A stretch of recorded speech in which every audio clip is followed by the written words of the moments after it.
As I said, though as part of a best practice, we are going to use SSA's live connection and we are just drag and drop the data. But here, there are some scenarios, some business users, they are not aware of SQL. They are not going to use SQL. They have the Excel data, CSV data. They are going to do their self-service. At that time, if they want some transformation, if they want some filtering, okay, in order to improve their performance, we have an option called edit queries. Edit queries. And and at the time of connecting any source, it is going to showcase an option called edit, which will allow you to transform or filter the data according to your needs. Now, whenever you click on edit query, it will take you to another place where you can perform some transformations. Now, here I came, and here I have mainly three types of windows are there. One is queries, the second one is a preview pane, the third one is query settings. Okay, so queries is nothing but each table that you loaded will be considered as a query. Okay, each table that you loaded, that will be considered as a query. So here we loaded 4 tables, those are 4 queries are there, and each table that has a preview. If you want to see the preview of each table or whatever the query that you loaded, that can be showcased from here. That is what a preview pane. This is a query pane. So where the list of queries that you loaded will be available. And query settings. Query settings are nothing but after after loading after establishing a specific connection, after selecting a specific table, what are all the transformations that you have done so far will be available as a steps there. Or if I want to remove some column, that was added a step as a here. So whatever the transformation that you are applied, that will be recorded as a steps here. So you no need to write any SQL code. You just need to take care of all the operations whatever which are available over here. So even if I sort, it is mentioning sorted rows. Okay, so whatever the transformation that you want to do it here, or whatever the operation that you do, that will be recorded as a step. Thereafter, whenever you perform a refresh, all these steps will be executed one after one. And at the final step, whatever the data that you have,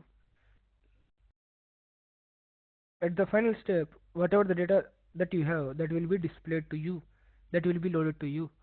So as part of edit queries, I said edit queries for a whenever you are working with a worst framework, or whenever they don't have a databases, whenever they don't have SSAS cubes, for them those people will use this one. And even though you have those things, some people will load the data here. That is not a good framework. And whenever you load here, if they want to do some SQL operations, they can do with the help of edit queries. Here the queries window is nothing but the list of tables that you loaded and the list of tables that you created, and preview pane, each table the preview will be showcased, and the query settings are nothing but the transformations that you applied or the filters that you applied. Everything will be recorded here. Operation that you are doing, everything will be recorded here. And whenever you perform a refresh, all these steps will get executed, and that will get the data, that will display the data. So that is what the query settings. Now here, in order to understand each and every option better, so we'll see about the options of a tables. As part of queries, what are the options are there, we'll see. So on a table level, we have a copy option here there. So you can copy the entire table. So if you want to extract this table data in another Excel sheet, or if you want to extract this data in another Excel sheet, or if you want to create a table, and if you wanted to paste the data there, you can use it, especially for exporting purpose, or copy paste. Once you copy it, then after if you want to paste it, you can paste it. That is different. And delete, if you want to delete a table, if you don't want this table, you can delete it. If you want to rename a table from a source system, the table is coming with a name called sales data, department, and employee, but you wanted to rename the table, you can rename it. And if you want to duplicate a table, you can duplicate it. Why? Because you might have a different requirements of a report of on a same table. So on a same table, if you are applying all the transformations, it will get. So let's consider a scenario on a sales data. I want to perform. I want to capture some information group wise, city name wise, group wise, the details.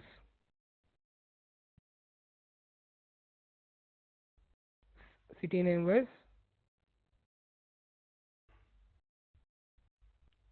sum of the amount paid. So whenever I perform this one, my original source table got removed. Only I have the information at a city level, the amount paid or pending amount, whatever. For one visualization in my report, that is fine. For one requirement, that is fine. But for another requirement, sorry,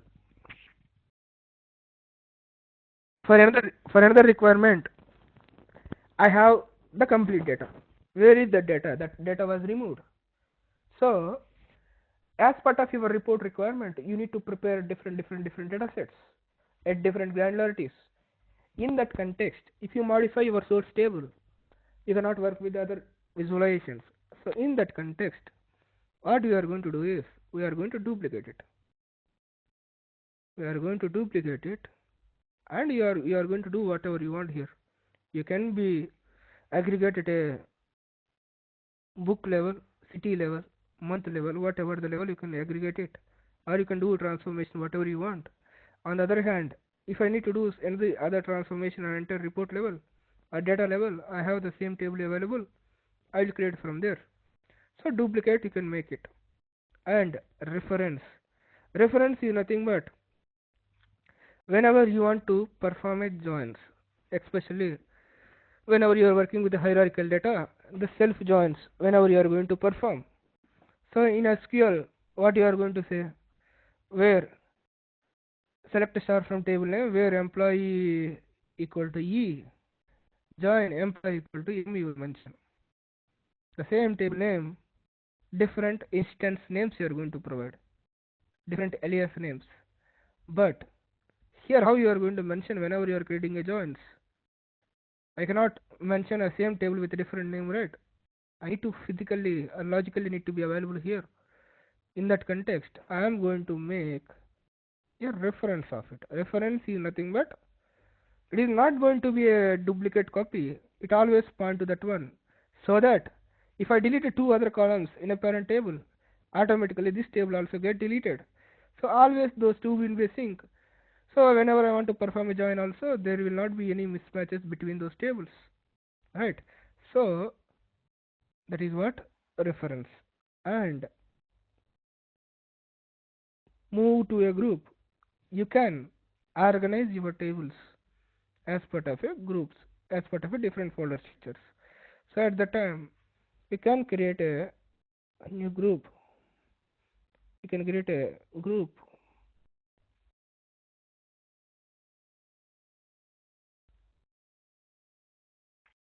and you can provide some description. Click on OK. Now you can move your tables to that group.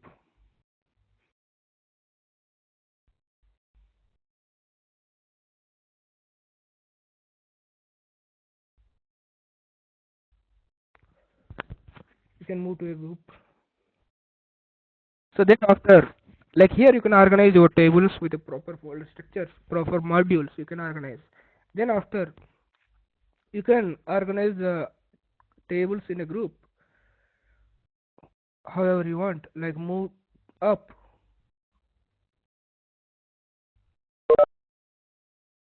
or a move down.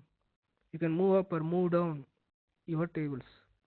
And here, that is what move to a group, like as you are already there in a sales. If you want to move to another group called other queries, the other group name is other queries. Or if you want to create a new group, you can move up and move down. We already done. So create a functions. It is M functions. If you want to create, you can use it. We are going to discuss later. And advanced editor is nothing but it's one of the very important window in the Power BI. Okay. So here it is saying that boss, this table source is nothing but sales data. I think I created it was based on a reference. But if you select advanced editor,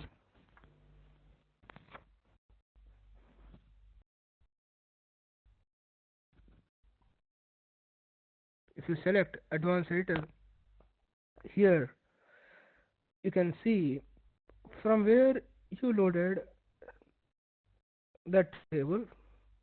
In that, what is the sheet name? In that, what are the columns and the data types are available here. So as it is Excel, it is saying that Excel source. If it is SQL Server, it is going to tell you the SQL Server source. Okay. So advanced editor is going to showcase the exact query that you return for that table or that query. Okay. And properties. Properties are nothing but what is the table name, what is the description, and you can provide. Like if you want to rename your table, you can rename it, or if you want to provide some description, you can provide it. And enable load to report. Enable load to report means you want to load the data into this table or not. Okay, disabling load will remove the table from the report, and any visual that you use the columns will be broken. Why? Because you are not loading the data. The data will not be flowed to the visualizations. At that time, automatically visual will be broken. So you want to load the data into report or not? If I don't want, anyways, even if you add it as part of refresh or not, no use. If you are not loading the data, what is the need to refresh? So that's why the below one got disabled. I want to load the data, but I don't want to refresh. Whenever you perform a refresh, all the tables are getting refreshed, right? I don't want to perform a refresh. I don't want to perform a refresh on that one. So include in a report refresh. If I use, by default, whenever you perform a refresh all, it will get refreshed. Or if you remove this one, it will not be refreshed whenever you perform a refresh. Enable load to refresh. I don't want to load the data into the table. You can disable it. So these are the two options which are there independently over here. Those are not discussed, those are covered here. So these are the options which are available at a query level. And I said, boss, this option is very important. What is that much important? Where it is going to useful to you is, let's consider a scenario.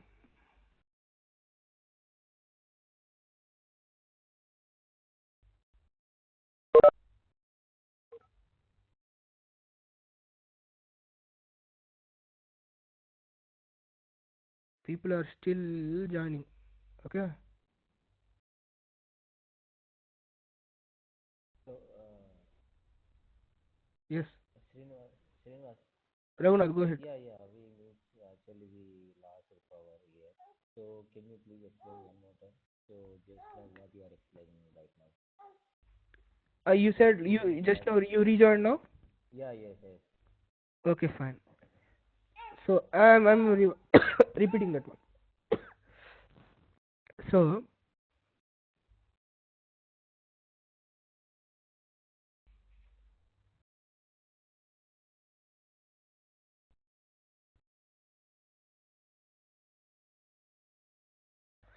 okay, fine.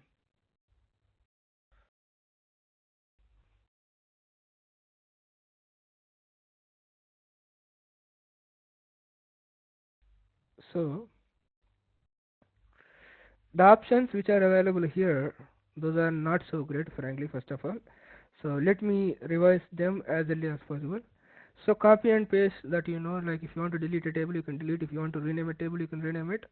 And you duplicate, like whenever you wanted to work on a same table with a different views. At the time, if you work on a original table, your original table you are going to lose it. Let's assume you are performing a join on two tables on inner join. Your source table is getting changed. At the time, you might require the usage of complete table in another visual. At the time, you are going to duplicate the table and you are going to work on it. Sometimes you are going to perform a self join kind of a thing. In SQL, you can create an alias and you can work on it. But here, you are going to create a reference. And if you want to organize your tables, you can create it as a groups. You can create as a new group and you can organize your tables. Like whatever the modules of data that you have, you can organize them. And once you create a group, you can move up and move down the tables in the positions. And then after create function, we are going to have a discussion. And advanced editor is nothing but, regarding this I am going to explain now. So it is going to contain the connection string information.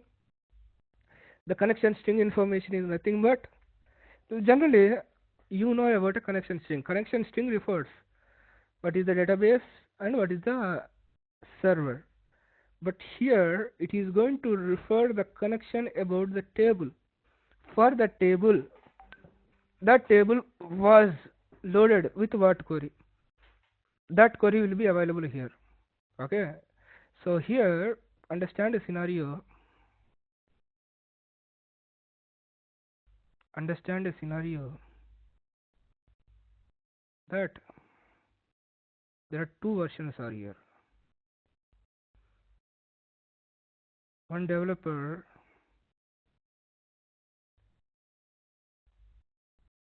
loaded a data, he constructed a model, he created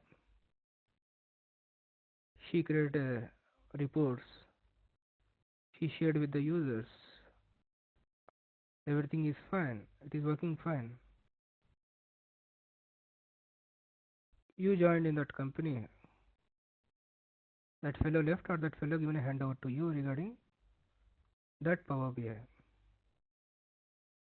It might be different team. It may not be new company. From a different team or different person hand over that document to you. Then after that document is with you and you are going to take care of that maintenance activity.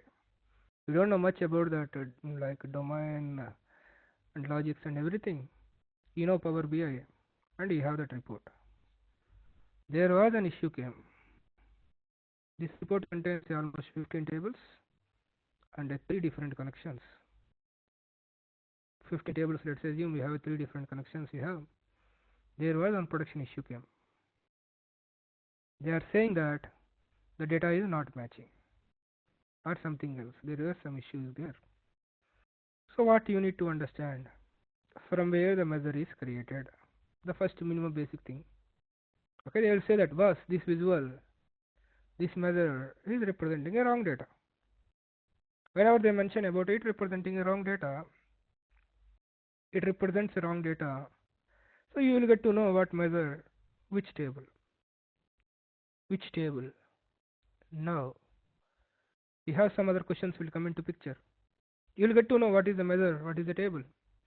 But in a Power BI, in a in a Power BI,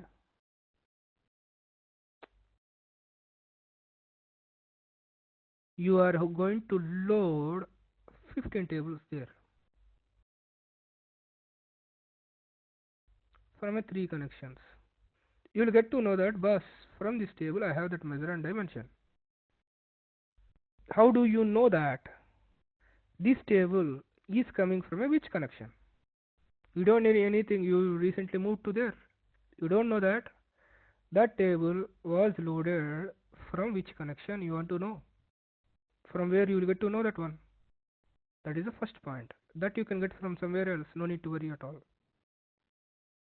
The first requirement is you captured the issue table, but there are 4 connections are there. You don't know that table is connecting from which source. First thing you need to fix that one. You need to understand that one. That you can understand by using a different way.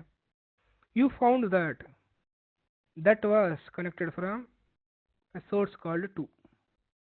From a source to, you are loading the table based on naming convention or based on some other thing. You found that one. Then after, then after, what is the query? I understood that this table was loaded from that specific database. I understood. At that time, I need to understand, is this table is exactly a physical table available there, or is this table is getting the data from a query which is written for a 10 joins? I don't know. We know that this data, this specific table data is getting from a one source, but I am not sure about that. I am not sure that is it an exact table available in my database. If it is there, I am happy. I will check. Is the how much records are there? How many records are there? Did I apply any filters? I will check and I will close it. But if this fellow who don't know anything, he created some nonsense. He given a one SQL query. At the time of connecting SQL server, he written a query. He didn't create a view, or he didn't create a table. He didn't create a procedure. But he created one SQL query as there is an option. He is from SSRS or some other background. He written query everything as part of query window at connection time. Now you need to understand, boss, is this a physical exact table or a view or a procedure call or a function, or is it a query which is written by using a 5 joins or 10 joins with where conditions order by having by everything? You need to understand. How do you understand that which is coming from a query or a table? That is very very important. You will get to know that one by using that advanced editor. Advanced editor is going to tell you that, boss, this is the server name, this is the database name, this is the query that it done. You can understand. Okay, then you will feel that this fellow didn't create a view, he created a unnecessary query, and that query, then you need to evaluate, does it having any filtering, does it not performing any join properly? Then you are going to understand. If you want to see the dependency, this table is coming from a which source? We have a view dependencies option is there. At high level you can see it. Query dependencies, this option is there. From there you can see that this table is coming from a which source, you can understand. But this will not tell you that this table, did we apply any filters? It will not tell you. As it is Excel, you cannot apply any filters, fine. If it is SQL server, it is going to tell you that, boss, this connection, this table is loading from this source. But are you loading the complete table or are you loading the query? That will not tell you. Where you are going to find is, you can find that one as part of advanced editor. The advanced editor is going to showcase you the query, whatever you written. That's why that is very important. And then after, the properties is nothing but the options of, like, if you want to provide some name to your table, you can give it, or if you want to provide a description, you can provide a description.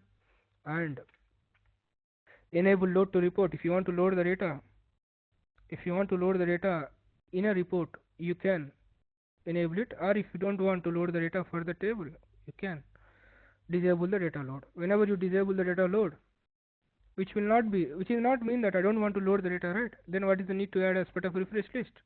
That will be by default removed. Okay, so enable include in report refresh means by default whenever you refresh, all the tables get refreshed, right? But I don't want to get refreshed whenever I perform a refresh.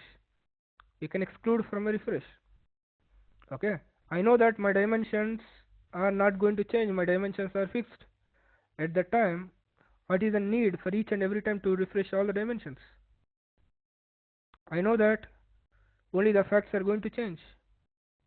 I am very sure about my dimensions. I have 20 dimension tables are there, only 2 or 3 fact tables are there.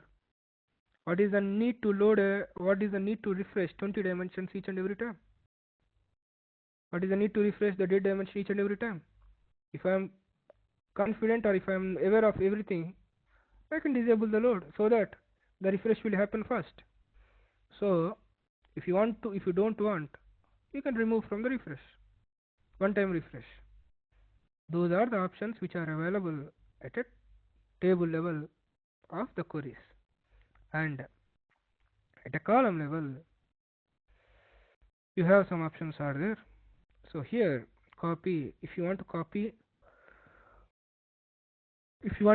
a column, you can copy it, or if you want to copy a table, the entire table also you can copy it. So copy, which is going to copy the column, and you can open an Excel.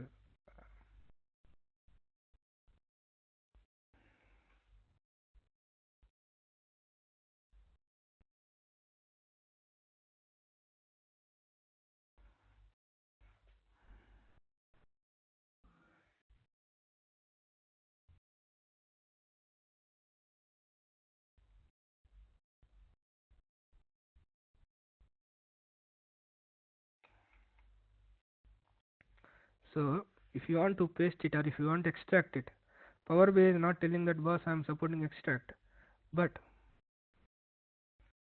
you can extract it. You can select the entire table and you can extract it. So sometimes we are going to load the data from some online source where you don't have any staging. At the time, if you want to load it, whether it is loading all the data or sample data, if you want to check, if you want to validate it, if you want to extract it, at the time you can copy and paste it. That is what copy. Remove, if you want to remove a column, you can remove it. So if you want to remove a column, you can remove it. Or if you want to remove a column other than this column, if you want to remove all the other columns, remove other columns option is there. And duplicate a column, if you want to duplicate a column, you can duplicate it. If you want to duplicate a column, you can duplicate that column. And the next one, add column from examples, we'll see later. Remove duplicates, if you want to remove the duplicates of that specific column, you can. So all these are at a column level options. Okay, so whatever the transformation that we are doing, those are specific to a column. So if you want to remove the duplicates, you can remove it. So it is from a top level, whatever the distinct values are there, those are getting displayed. A specific use case, if you want to consider, bus, I want to create a dimension for a state. Yes, add as a new query.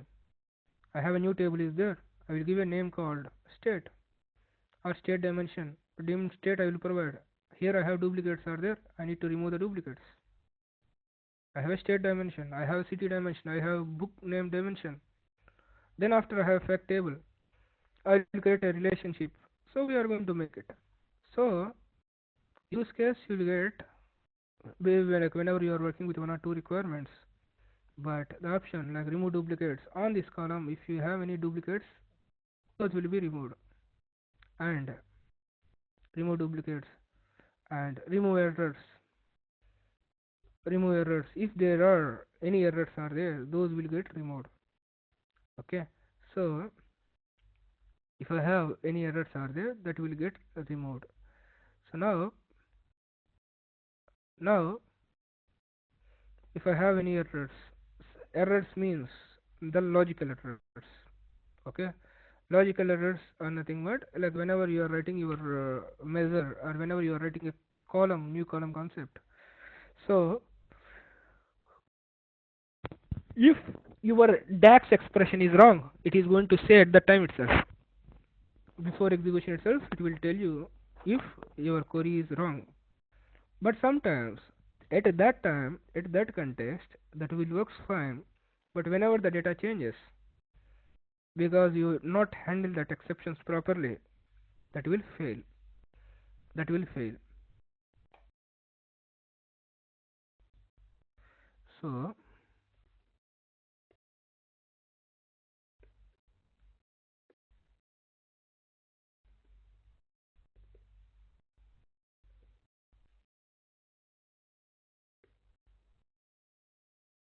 here I have a two columns are there. I created one table with two columns. I want to add one more column over here. Add a custom column. Whenever I add a custom column, I want to perform A by B. Whenever I perform A by B, so here the infinity came. The infinity is an error here, though it is showcasing a value there. It is an error. But what I want to do is, wherever I have infinities, I don't want to consider those records. That is, that is an error. Infinity is an error. Divide by 0 is an error. But after performing my calculation, after performing my calculation, I don't want to load the data which contains infinity in my report. Okay. In that context, what I will do? I will say that bus remove errors. It was not removed, but remove errors. Let me replace errors.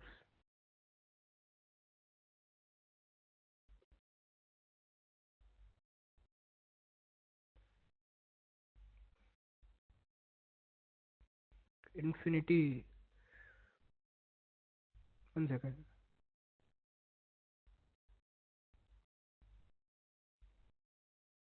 I can generate by doing some nonsense there, but a proper meaningful thing is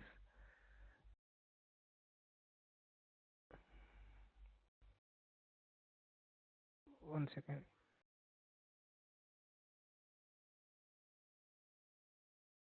Let me refresh this preview.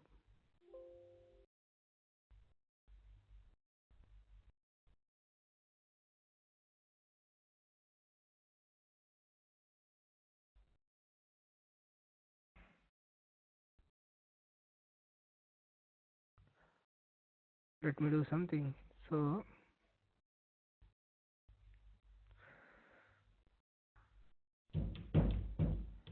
add a custom column. So here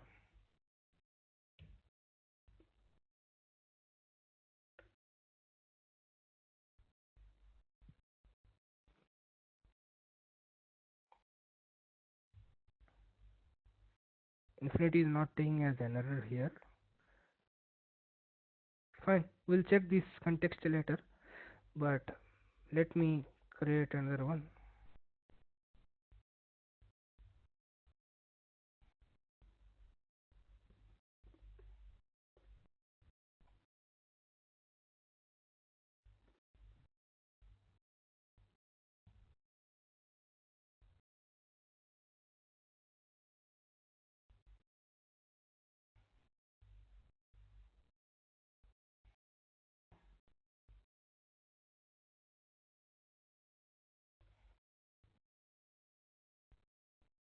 It was showcasing some errors. It is saying that we cannot apply operator plus between the text and type integer. It is saying an error. Okay, so if I wanted to remove these errors, if I wanted to remove the errors, you can remove it. Or if you want to replace that error with something else, you can replace the errors. Wherever the error is there, unfortunately we have two things are errors. So I can provide as a -1. I want to replace my error with a -1. Okay. So whenever there is an error, you can replace that error or you can remove that error with the help of whatever you want. That is what, or replace or remove the error. That infinity why it was not worked, we'll check later. So remove other columns, duplicate a column, remove duplicates, remove errors, change type. If you want to change your data type to any other data type, you can use change it. And a transform, like if you want to transform your data based on the data type, it is going to showcase. As it is a numeric column, as it was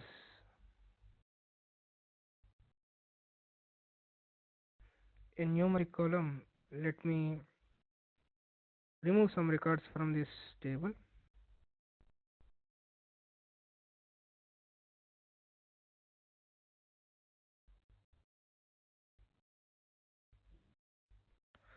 So here,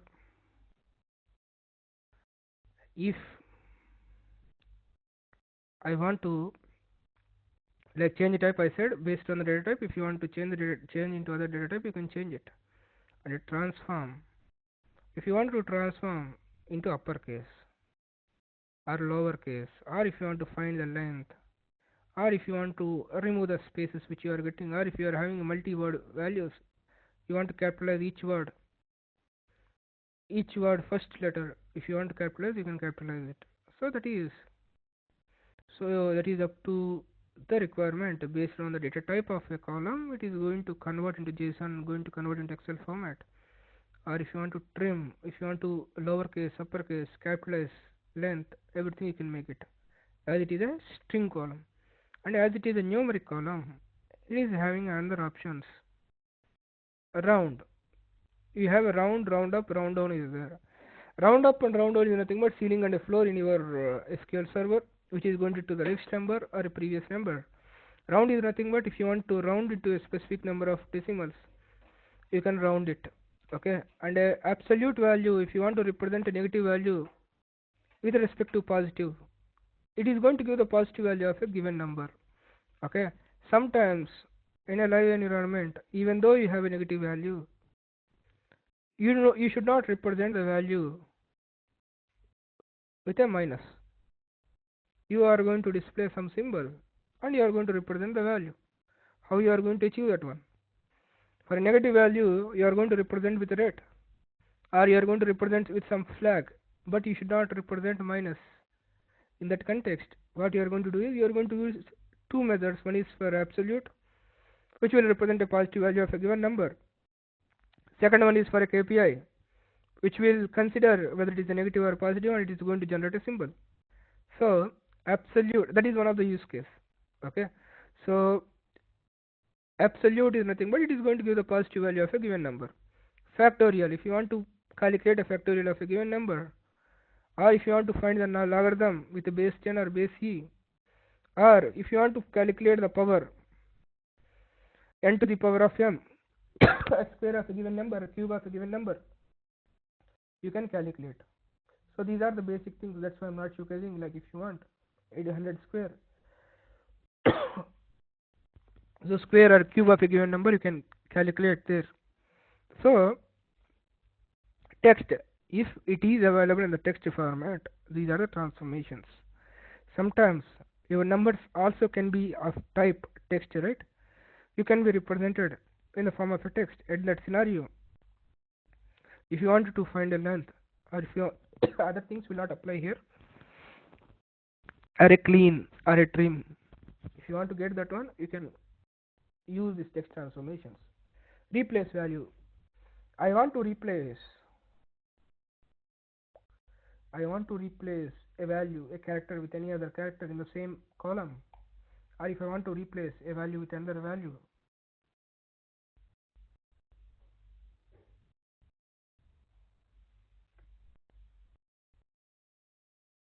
if I want to replace, I can replace it.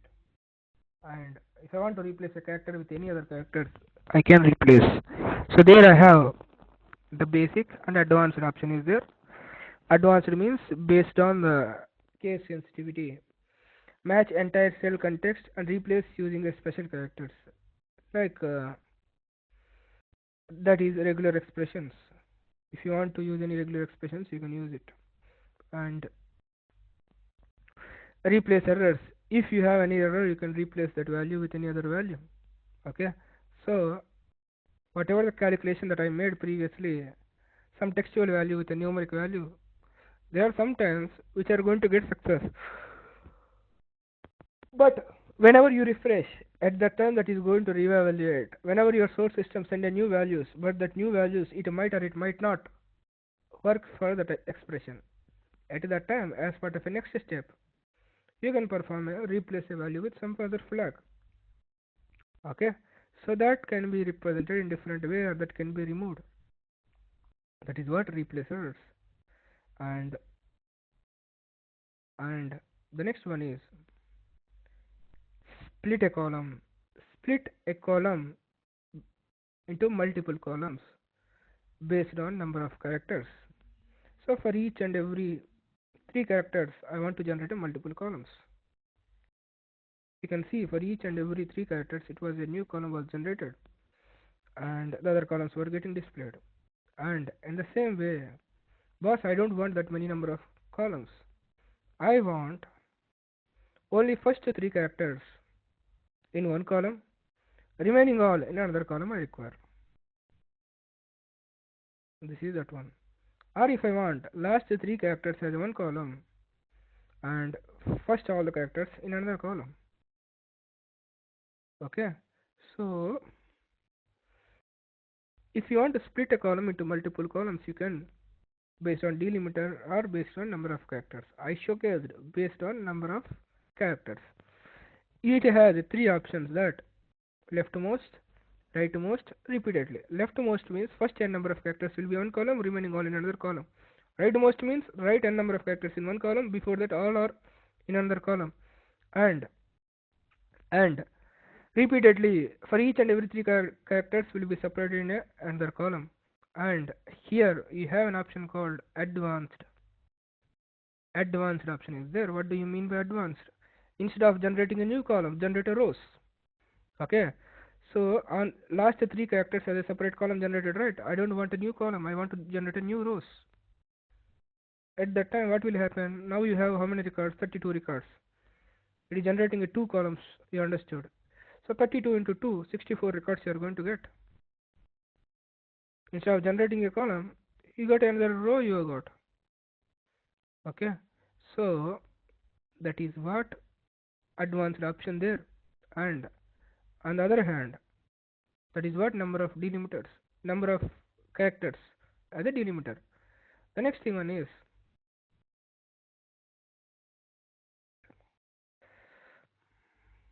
based on a delimiter. Sometimes you might have a delimiter, you can give as a delimiter. Let's assume I have an email ID. I have an email ID. I want to take my usernames in a one column, their domains as another column, where the delimiter is at the rate. Or I want to extract exact domain name. I want to remove .com last four characters in a separate space after extracting the domain names. So in that context, I don't know, something is happening there. Fine. Split a column by a delimiter. You can mention a delimiter there, and you can define a custom delimiter wherever the p is there. I want to separate as a two columns. The p will not come. That is a delimiter. Andhra is one thing. There after p another column you are going to get. Wherever the p came, it was came in a two different columns. Only one p occurred. And here here also advanced is nothing but same option. Okay. And here rightmost, leftmost. As we have only one item, this will not be considered into matter. But if I consider A or a R as those have a multiple occurrences, as those having a multiple occurrences, D leftmost delimiter, and the first two characters you need to represent in one column, remaining all in another column it need to come. Okay. So AN, the first D delimiter, remaining all in another one. If I applied repeatedly, do you have another D also? You are going to get a three columns. That is what a split column is. A split column is going to split. It is going to split your column into multiple columns with the help of a delimiter or n number of characters. You can split with respect to columns or you can split with respect to rows. That is what a split option. And the next one is group by. Srinivas, So yes, yeah, can we stop today's class? yes, I'm also stopping. I'm also in this. I'm stopping now. I know who's spoken. Raghunath. Okay, fine, Yeah, fine. So I'm stopping here. We'll continue from here in the next session. So I will update